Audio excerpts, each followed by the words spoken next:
Anybody who understands how our money system works would see this and have a double facepalm moment. Because if the current administration isn't careful, they are going to out the fake, false, fiat, corrupt dollar system to the entire world in a way that they'll be able to understand it.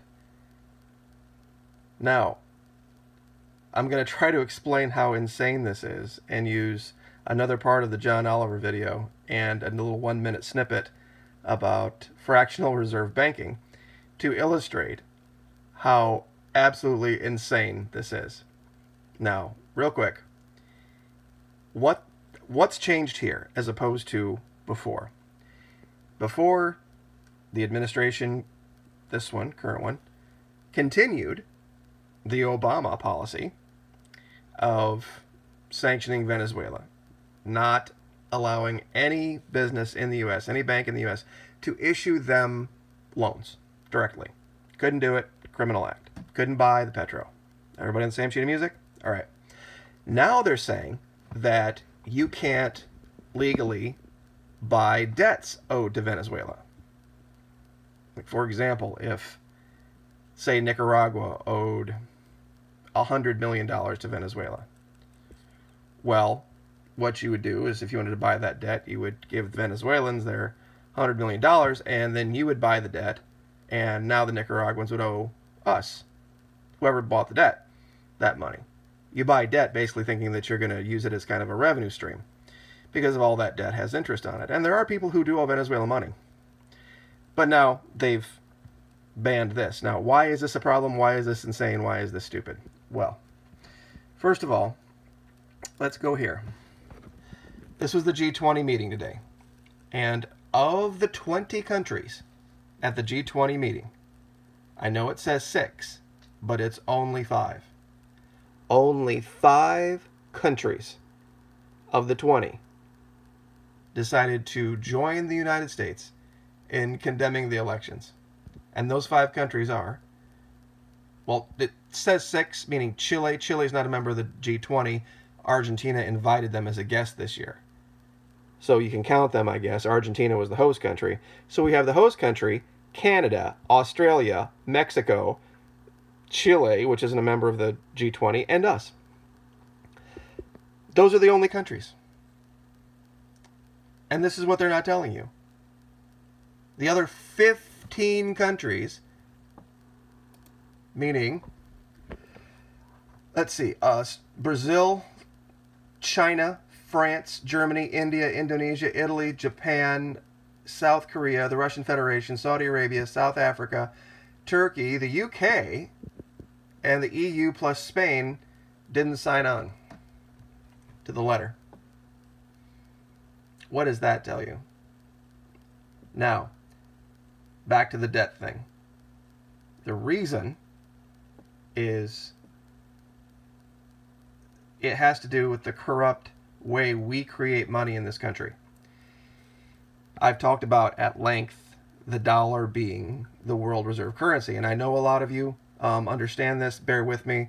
Not all of my viewers do, but we're going to walk through this slowly. Basically, the reason the U.S. can do whatever the hell it wants with its money supply is because every other country in the world is required to purchase our currency before buying oil.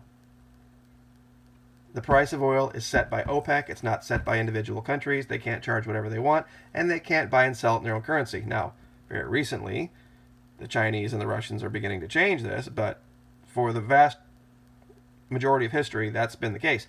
So when we printed money, it automatically got value based on the other countries that were required to buy that currency just to purchase oil. Now, if that wasn't bad enough, you need to listen to this. I'm going to go back here to the 9-minute mark. This is John Oliver. Prices in the worst possible way. Sorry. He's doubled down on many of Chavez's most unsound policies, like unrealistic currency and price controls, while attempting to make up for missing revenue by simply creating more money. And as a result, inflation has exploded. Really? So just creating more money causes massive, rampant, out-of-control inflation. And as if that wasn't bad enough, we're going to do the 13-minute mark here, and then I'll show you, those of you who don't know how this all works, why this is so insane. So used to wear back in his clubbing days. And now, as for economic policy, Maduro has generally lived in complete denial. His most recent plan to address rampant inflation was to introduce a new version of their currency, the Bolivar, just with 3 zeros lopped off the end. And in case any part of you thinks that might actually fix their inflation problem, we asked Yale economist Robert Shiller if that's how money works. Take a look. No, that's not how money works. Okay, so they've clearly made the establishment here that that's not how money works. That's true. It's not how money works for every other country in the world except for the United States. Because we have something called fractional reserve banking. Now, this isn't make-believe. This isn't something where somebody just made a cartoon and started telling a bunch of lies. This is the absolute God's honest truth. Most of you know it. I'm going to play this 1-minute video for you to understand exactly how the world has been raped, places like Venezuela, by the United States. Ready? We're allowed to create money through a system called fractional reserve banking. Whenever you deposit money, the bank is legally required to keep a certain percentage of it somewhere safe, but can lend everything else. Here's an example based on a 10% reserve requirement. John goes to his bank and deposits $1,000. John's bank keeps $100 and lends the remaining $900 to Mike. There is now $1,900 in the financial system. John's $1,000 deposit and Mike's $900 loan. Next, Mike uses the $900 to buy a laptop from Karen. Then Karen deposits her $900 at another bank. The bank keeps 10% and lends the remaining $810 to George. There is now $2,710 in the system.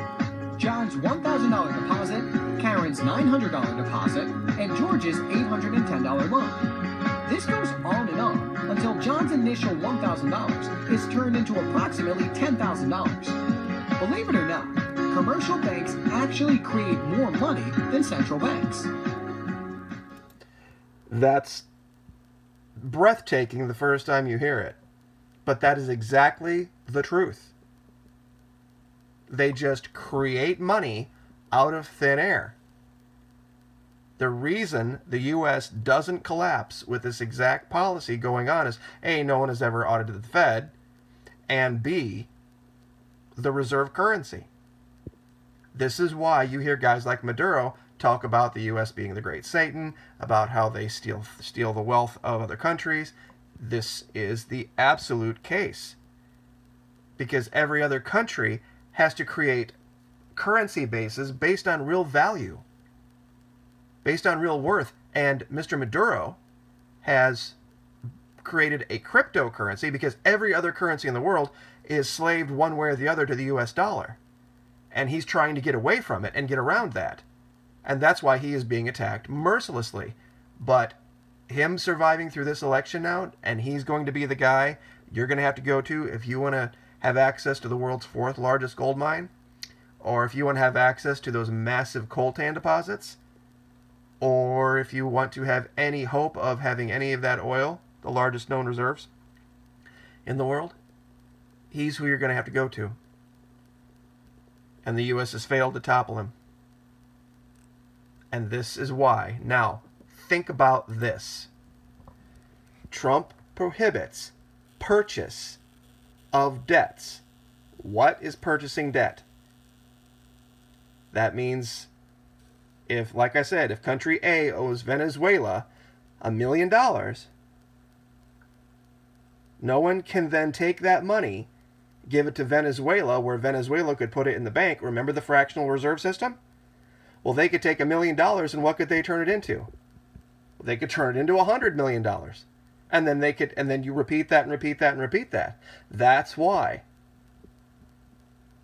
And if anybody said a word about Venezuela trying to do that, they would be like, wait a minute, you can't do that, Venezuela. The U.S. does. And then the entire system would be outed. And they can't have that.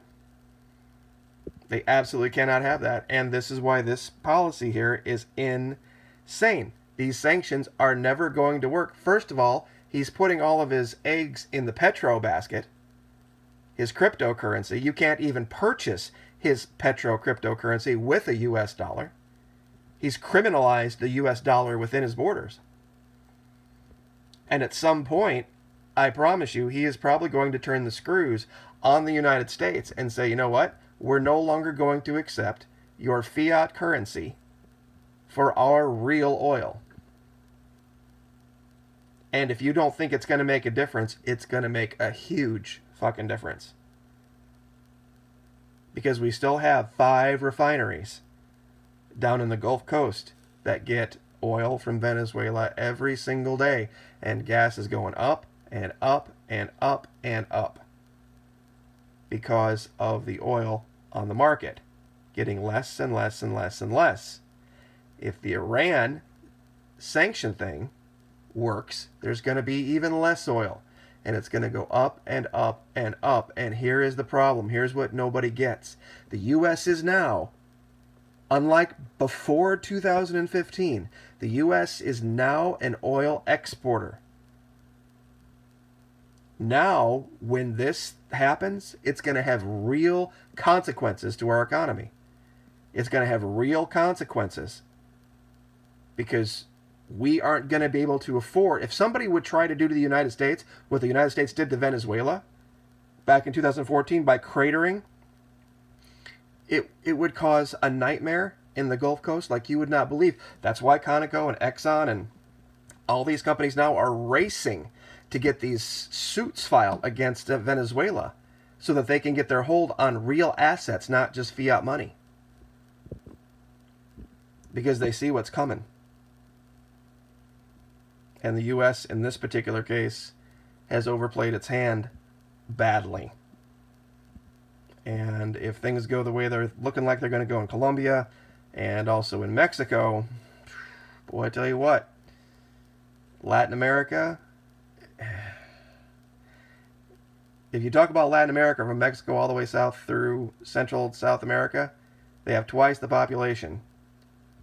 And they control a hell of a lot of oil, and plus, like I've said before for a year, the Panama Canal, which we absolutely need.